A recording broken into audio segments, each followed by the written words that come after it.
Boa noite a todos. Que a paz do Mestre Jesus esteja em nossos corações. Nosso estudo da noite é sobre o perdão, vocês estão vendo? E nós buscamos as bases, como não poderia ser diferente, no Evangelho segundo o Espiritismo, no livro O Evangelho Pede Licença, de Paulo Godoy, e no livro Luz do Mundo, ditado pelo Espírito Amélia Rodrigues. E através do que Amélia Rodrigues expõe, o Evangelho, com uma poesia lindíssima, ela vai descrevendo, não só no livro Luz do Mundo, como em outros psicografados, através de Valdo Pereira Franco, o Evangelho dentro de uma poesia, dentro de uma beleza sem par. E é neste livro que ela nos conta que ele, que por várias vezes passara por aquele caminho, sabia que daquela vez não haveria retorno. A Galileia querida, espraiada entre o Mediterrâneo e o Mar Morto, ia ficando para trás. A Judéia, astuta, perversa, rica em suas pobrezas depreciadoras, começava a surgir-lhe à frente, tornar-se-ia palco do grande testemunho, a imolação. Sabia ele que lá os inimigos do progresso armar-lhe-iam sua cilada. Mas ele mesmo, Jesus, o protótipo do amor, o mestre dos mestres, elucidara que somente lobos caem em armadilhas para lobos. E ele segue adiante e chegando lá, ele é traído, é condenado, é preso, condenado e erguido no madeiro. E quando isso se dá, diante dos seus algozes, ele ergue os olhos para os céus e pede: Pai, perdoa-lhes, porque eles não sabem o que fazem. E assim, até o seu último momento físico, aqui conosco na Terra, o Mestre exemplifica para nós a ação do perdão. Mas, apesar de todo o testemunho, do grande testemunho, a humanidade, na sua trajetória, esquece esse grande testemunho e leva o perdão aos caminhos das trevas. Chegamos em 1518, quando um digno representante do Cristo aqui na Terra, o Papa Leão X, institui os livros das indulgências pagas. Neste livro continha o preço para cada tipo de crime, de ofensa. Para se obter o perdão, era considerado não o coração daqueles que pedisse o perdão, mas sim era considerado o seu bolso. Então, até os crimes mais odiendos tinha ali um preço estipulado. Agiam assim eles, porque esquecendo-se do maior código da vida ensinado pelo Mestre, que foi ditado no Sermão da Montanha. Bem-aventurado os misericordiosos, porque eles alcançarão misericórdia. E o que é ter misericórdia? É ter compaixão. É se lançar em prol da dor do alheio.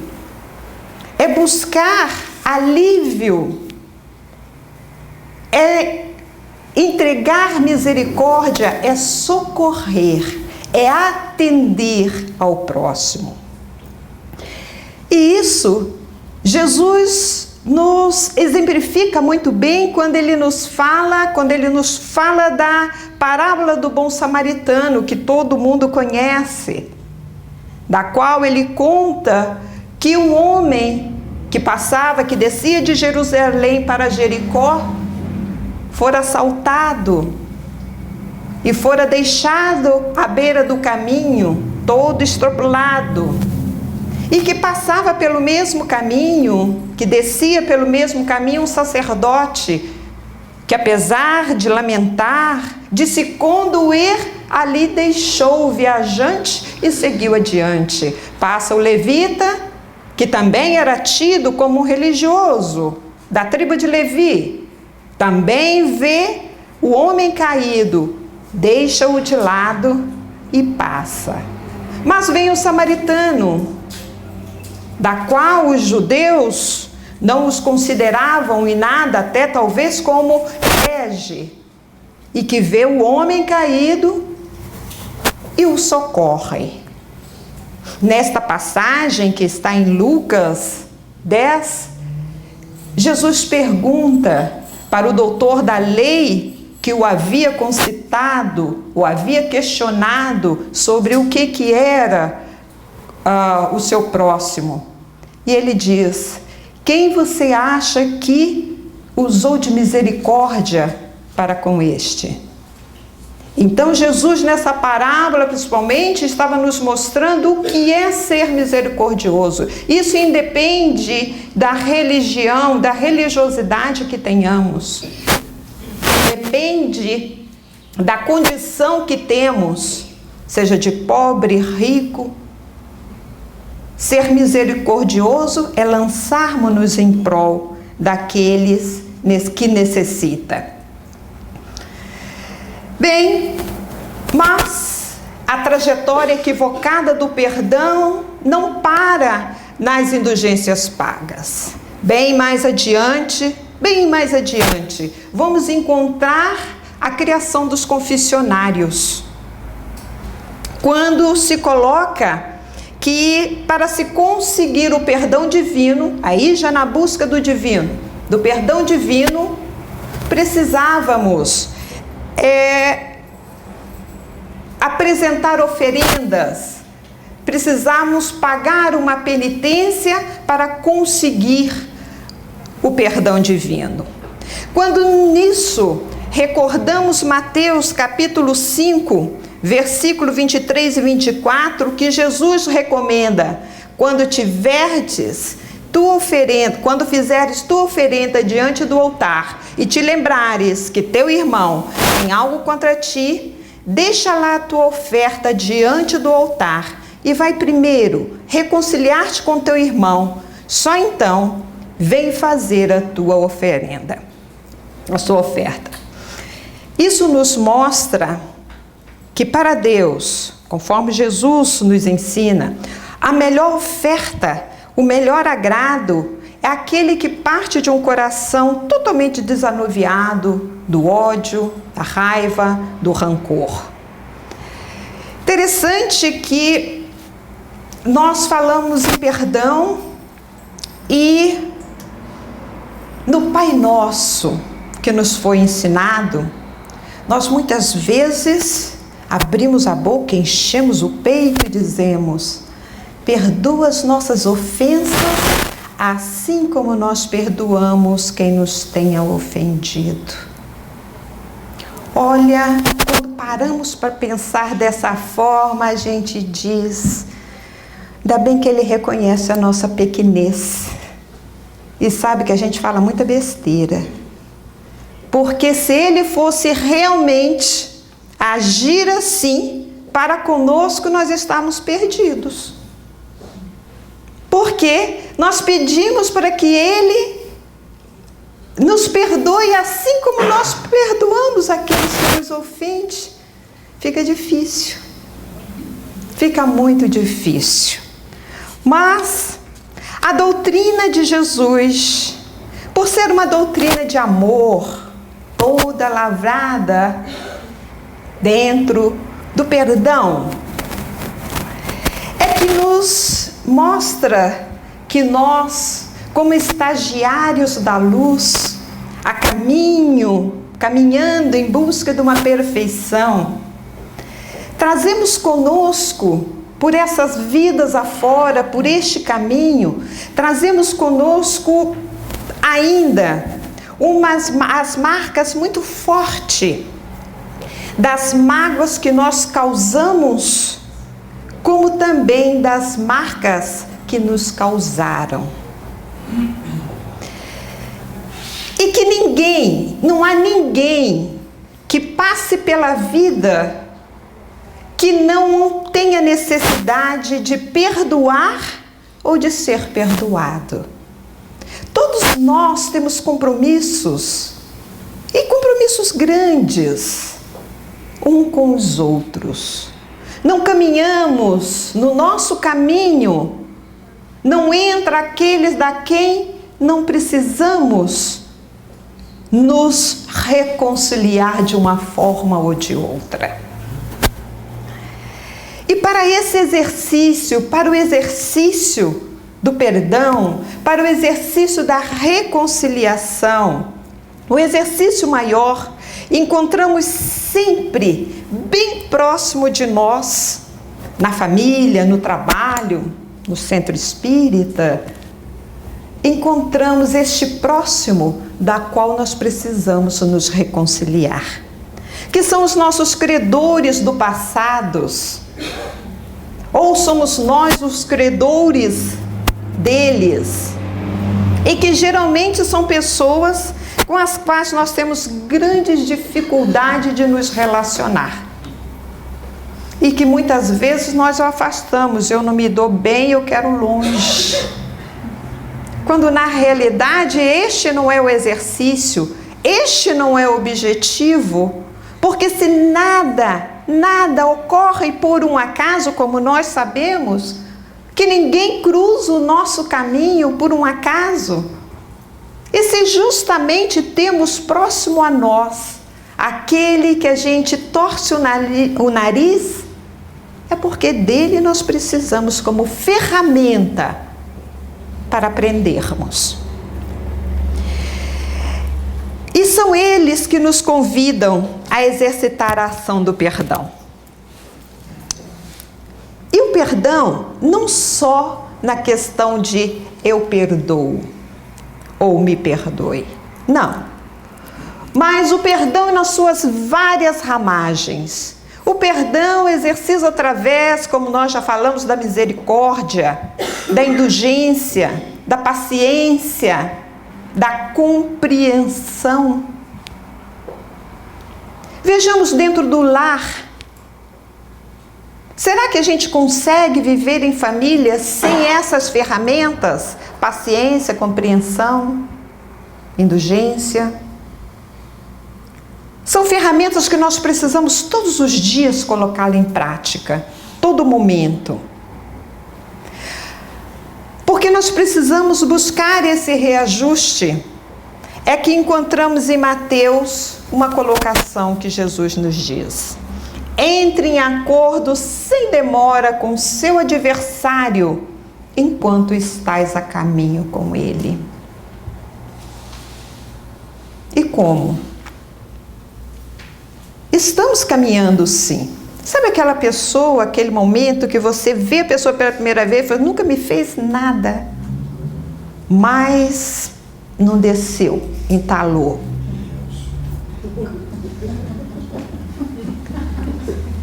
E aí a gente fica assim, mas por que eu nunca vi? E aí a gente entra dentro dos ensinamentos, dos questionamentos, isso aí, peraí, tem que haver um porquê? Será que é porque eu não gostei do corte de cabelo? Será que é porque eu não gostei da roupa? Não.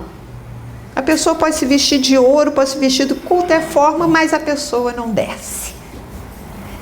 Então nós, conhecedores, estudantes da doutrina espírita, temos que buscar o entendimento, devemos ter um entendimento maior para isso.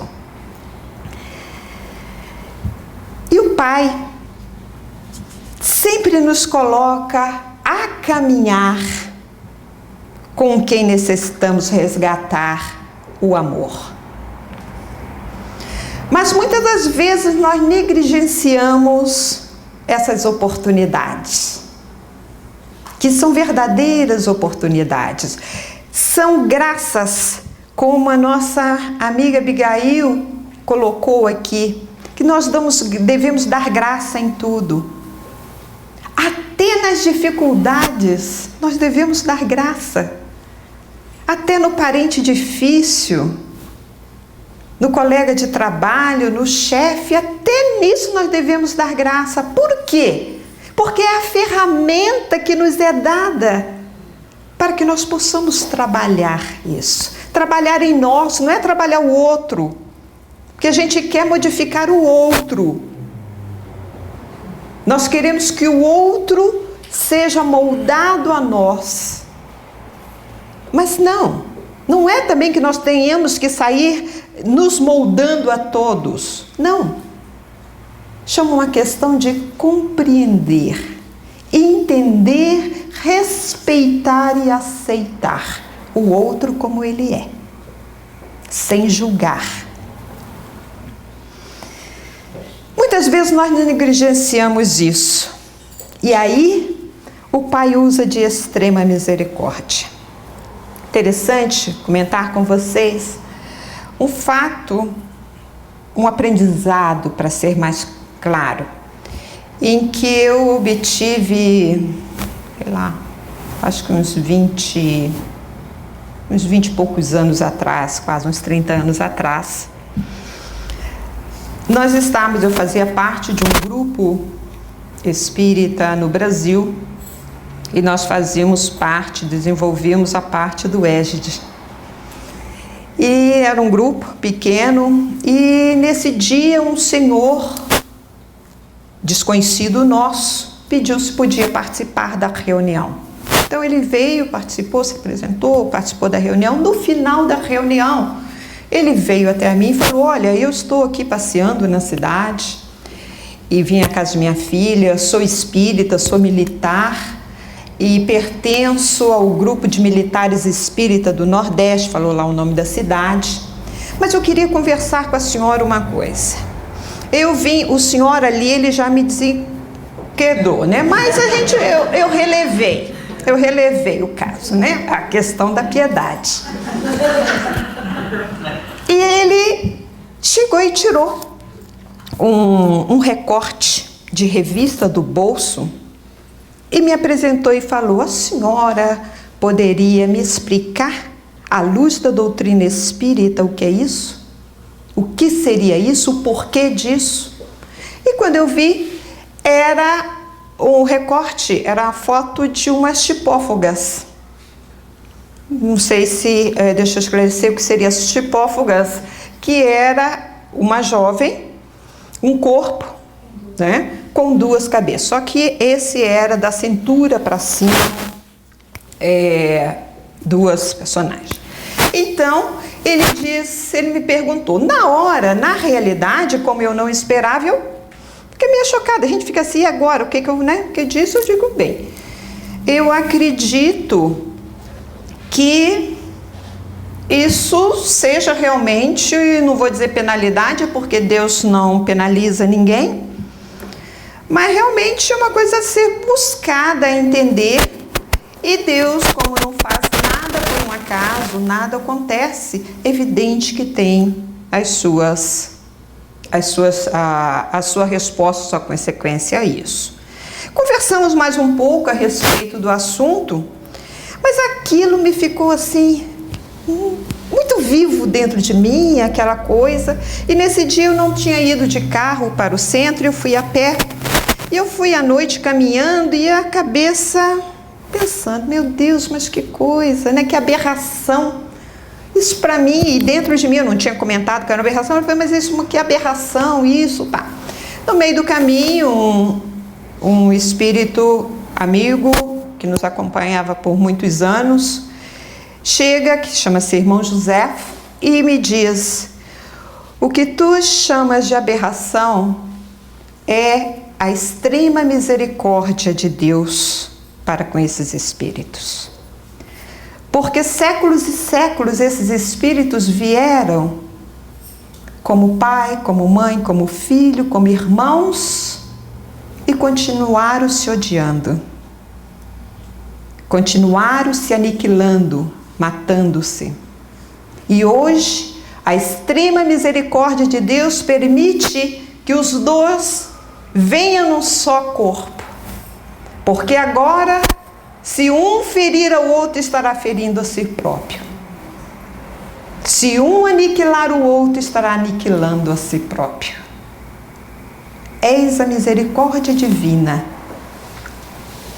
a agir diante da nossa inconsequência do não perdoar, do não reconciliarmos. Isso me chocou muito e me é evidente que isso me trouxe uma lição muito forte da questão do perdoar. Mas aí a gente lembra de Jesus quando ele pergunta a Simão. Simão pergunta a Jesus: Mestre, quantas vezes devo perdoar o meu irmão?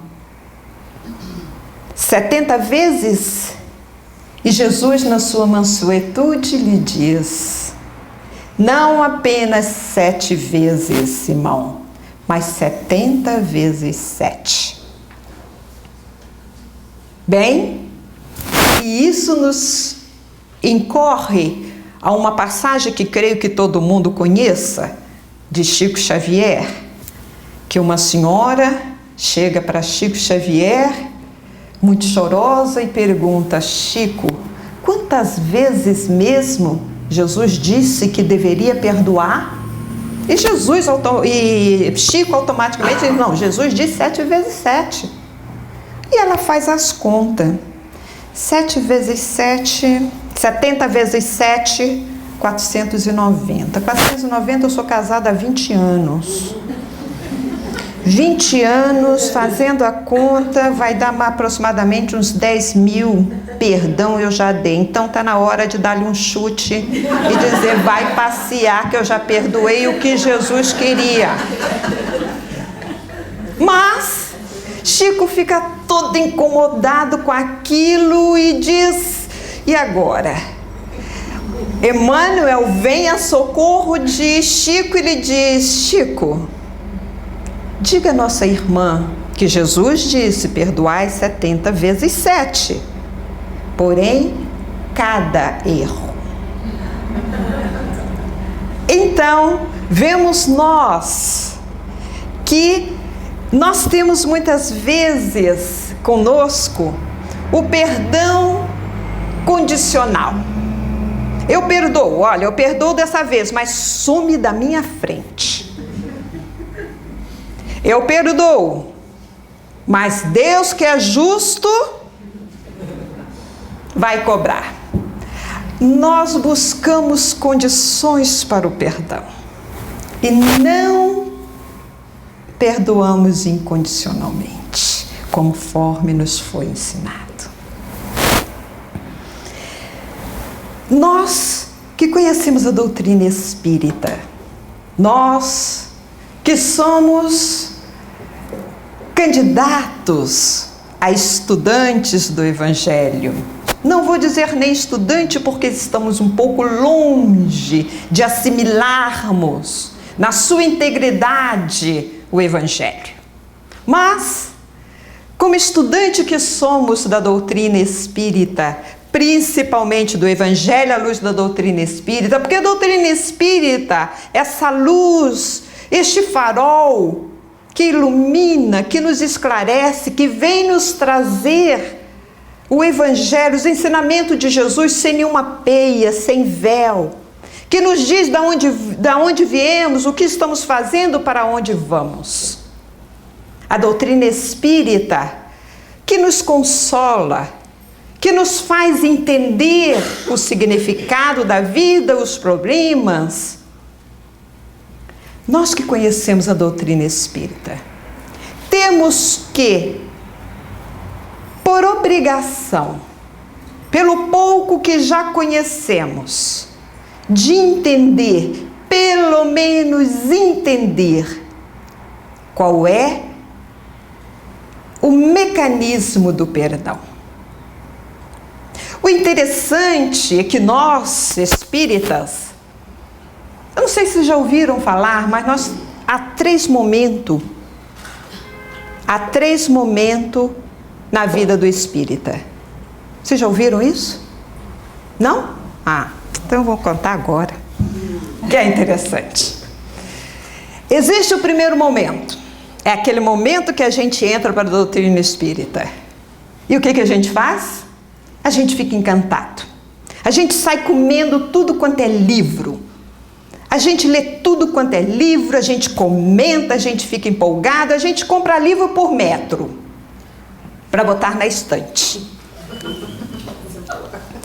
E a gente começa assim, eu já li o livro tal, eu já li o livro tal, e a gente começa a citar. Este é o primeiro momento. Delicioso, fantástico. O segundo momento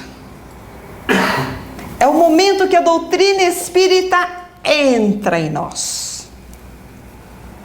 Como é que isso ocorre? Quando a gente pega tudo aquilo que lemos, que aprendemos e começamos a trazer para dentro de nós, para o autoconhecimento, a identificar, mas nos autoconhecer dentro da explanação, dentro do conhecimento espírita. A gente começa a se conhecer, a se identificar na realidade. Este é o segundo momento, quando a doutrina entra em nós. Agora, o terceiro momento e mais importante é quando a doutrina sai de nós. Através dos nossos exemplos, através das nossas ações, através dos nossos pensamentos. E é aí que nós, que conhecemos um pouquinho da doutrina espírita, que estudamos, temos a obrigação, vamos dizer, colocar entre aspas, de conhecermos o mecanismo do perdão. Que perdoar, mas eu falo assim, mas nossa, mas é tão difícil perdoar. Realmente, não é fácil. Não é fácil perdoar. E por que não é fácil? Porque perdoar, falar perdoar, da boca para fora é muito fácil. Não é fácil porque ainda, infelizmente, temos ainda irrigado dentro de nós o orgulho, o egoísmo. É o egoísmo que eu tenho que ser o superior. Eu não posso, nunca. Como que eu vou me rebaixar?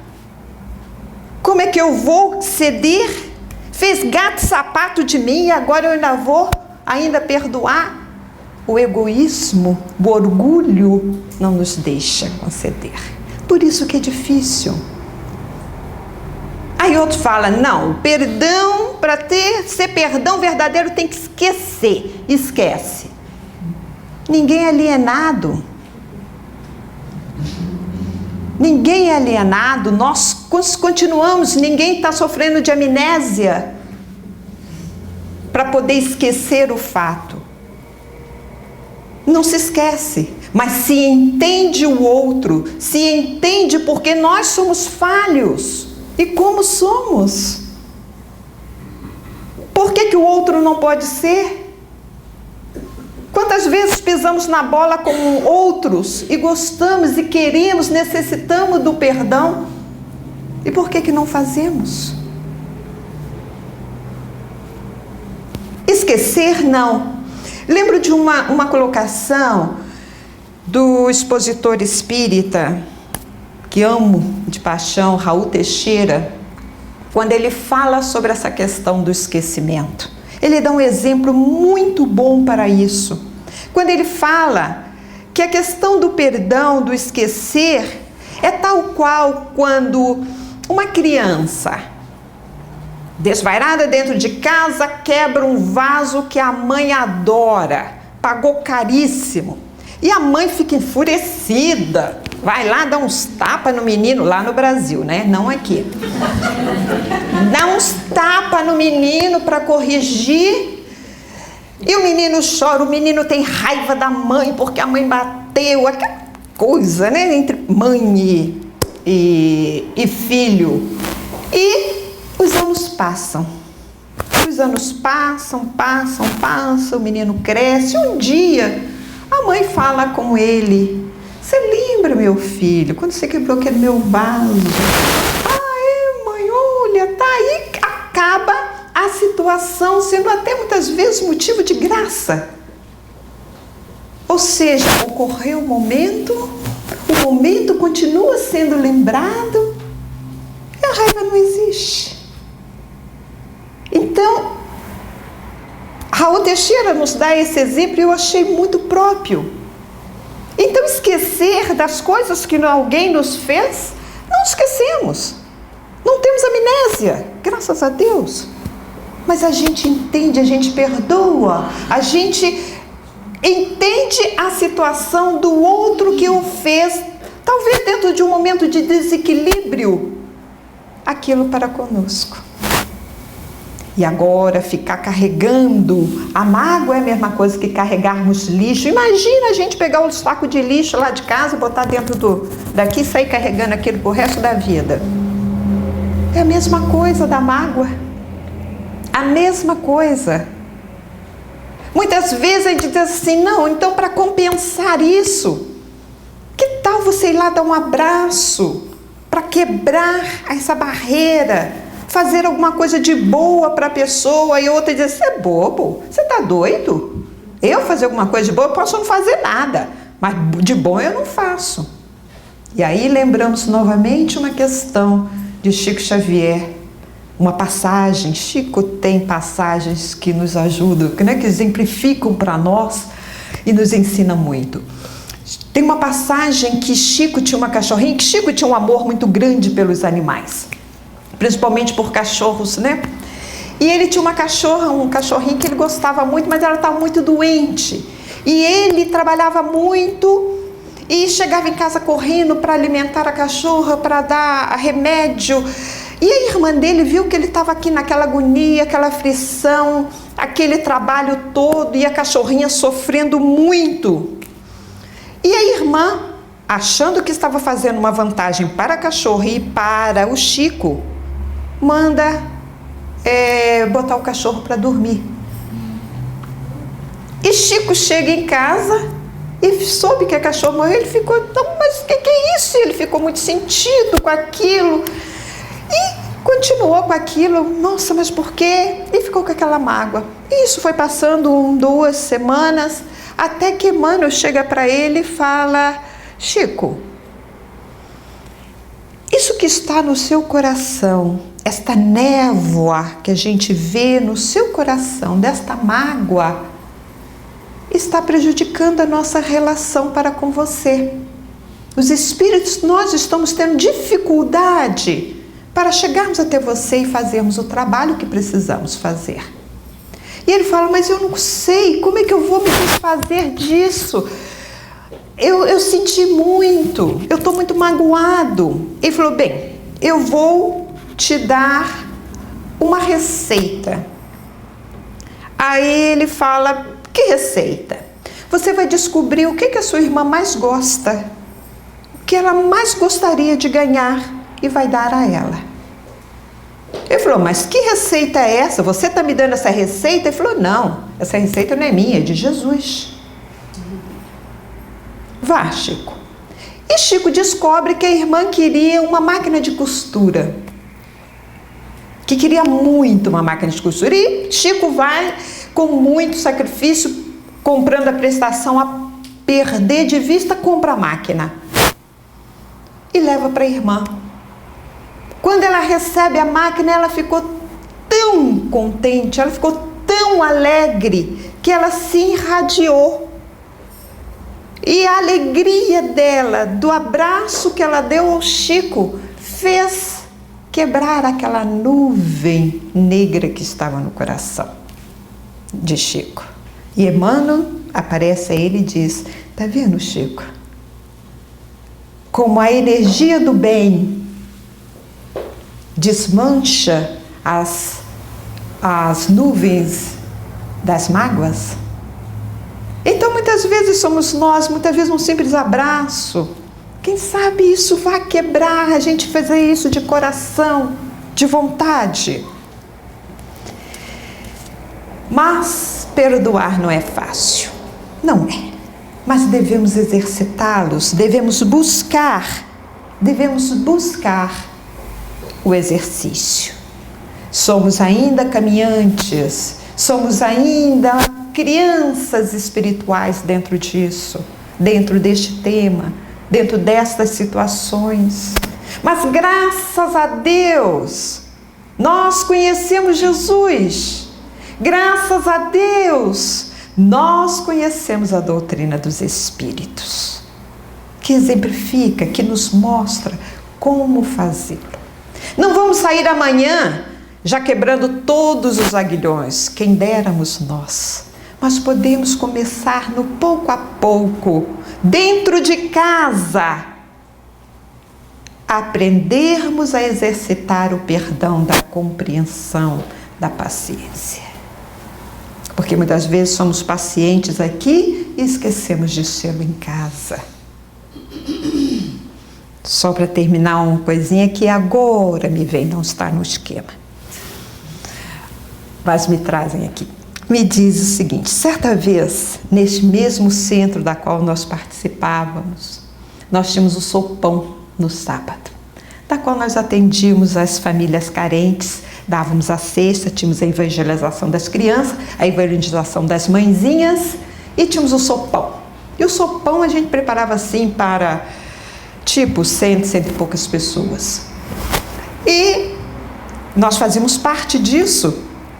E de manhã, depois que todo mundo tinha o evangelho, as mãezinhas com as crianças tomavam a sopa. E era um pátio muito grande. E muitas vezes nós tínhamos que sair pegando as vasilhinhas, que muitas vezes elas deixavam, tá? E eu mesmo, muitas vezes, saía catando, tá? Para levar para a cozinha, para lavar, tá? E eu fazia isso numa boa. Porém, sou filha de militar. Daqueles assim que o sapato, onde você tira o chinelo, o sapato está ali, né? O livro tem que estar da direita, essas coisas assim. Fui criada dessa forma. E eu chegava em casa, quando eu via que o sapato das meninas estava fora de lugar, ou que deixou uma caneca em cima da mesa, eu explodia. Por que deixou? Pega aqui. Um dia falaram comigo: mas espera aí, como é que você é tão paciente lá no centro? E dentro da sua oficina de trabalho, que é o seu lar, você não é. Aí a gente bota a carapuça, dá aquele lacinho, né? E diz: sim, senhor. Então a gente vê que muitas vezes fora a gente é um amor. E dentro do nosso campo de trabalho, que é a família, que é ali que é a nossa oficina, a gente esquece de sê-lo. Perdoar, começando a perdoar dentro da misericórdia, da paciência, da compreensão, dentro do nosso ambiente, para que possamos aprender a estendê-lo e aprender a perdoarmos a nós mesmos. Bem, mas naqueles dias, como nos diz Amélia Rodrigues, eu sou apaixonada por Amélia Rodrigues. Naqueles dias a sua voz cantava nas praias e nos arredores de Cafarnaum e de Magdala. A extraordinária melodia do perdão alcançava a acústica de todos aqueles ouvintes e chegava-lhe aos ouvidos como bálsamo. Sim, Simão Pedro, aquele que perdoa, cresce. Aquele que recebe o perdão, renova-se. Felizes são aqueles que perdoam porque se libertam das paixões e adquirem a paz.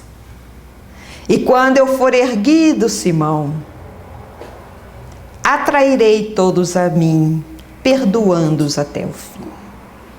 E assim, o Cordeiro de Deus anunciava a sua imolação no altar dos sacrifícios para ensinar ao mundo, de todos os tempos, de todas as épocas, o poema do perdão. E este poema, hoje como ontem e certamente como amanhã, será o hino dos espíritos em sublimação, que cantarão enquanto galgam o monte do Calvário, imolados no reino do puro amor, vestindo-se de eterna paz. Que Deus nos abençoe e nos guarde em sua paz.